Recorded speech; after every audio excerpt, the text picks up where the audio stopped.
Mayong adlaw sa tanan, karon adlawng Lunes niata karon sa eskwelahan kay mao mo gini atong trabaho. Basta Lunes gani, first day of school gyud na of the week. So kinahanglan tang mo report unya sayo pud ta kay mag flag ceremony man. Unya ato dayong giandam ang sounds kay ang mga bata mga naog na aron inig kanta nila sa lupang hinirang klaro kaayo ang atong Philippine National Anthem. Paghuman nato sa flag ceremony, wala ta maglangay, misaka dayon ta sa babaw kay aron mamahaw. Unya ang atong sudan diha, munggos o piniritong isda, pwerte yung lamia. Paghuman nato og pamahaw, sugod dayon ta sa atong trabaho kay pwerte yung daghana og trabaho unon. Way kahumanan, wa pud ta kahibalo kung unsay atong unahon kay puro dinalian ang tanan. Ato dayong gisugdan pagtrabaho ang ato ang activity design para sa ato ang BSP Investiture og School Camp 2025 karong September 12 and 13 diri sa atong eskwelahan. Og nagprepare po ta og activity para sa ato ang klase sa Araling Panlipunan grade 4. Og pagkahapon sa wa damha nibundak og kusog ang uwan. Pero padayon gihapon ta sa pagtrabaho kay daghan pa jud kaayo ang atong buhatonon, daghan kay mga dapat i-accomplish atong isubmit, ilabi na ang pag-submit sa ato ang registration para sa Boy Scout. May na lang sa gani kay atong naapas ang atong mga trabahoonon bisan sa kahagip-ot sa panahon. Onya bisag unsaon nato og pugong sa oras, ang oras paspas man jud kaayong mudagan. Maong pagkahapon na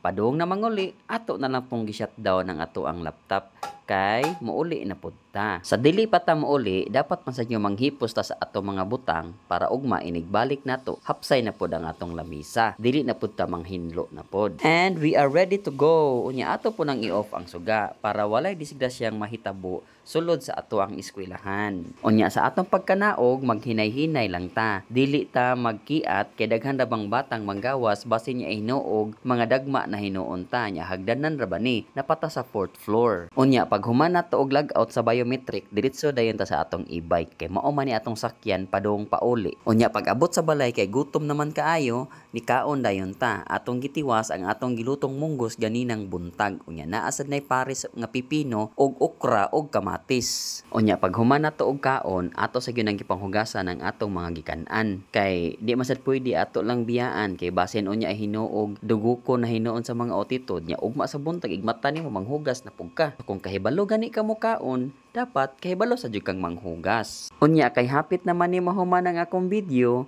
muhangyo unta ako ninyo nga palihog, i-like, comment, unya share pod sa ako ang video para daghan pod ang makakita. Nya ugma na pod sa sunod, basin pa day makahimo taglaing video na pod. Daghan kayong salamat sa inyong pagtan-aw. Hinaot nga magbalik-balik mo.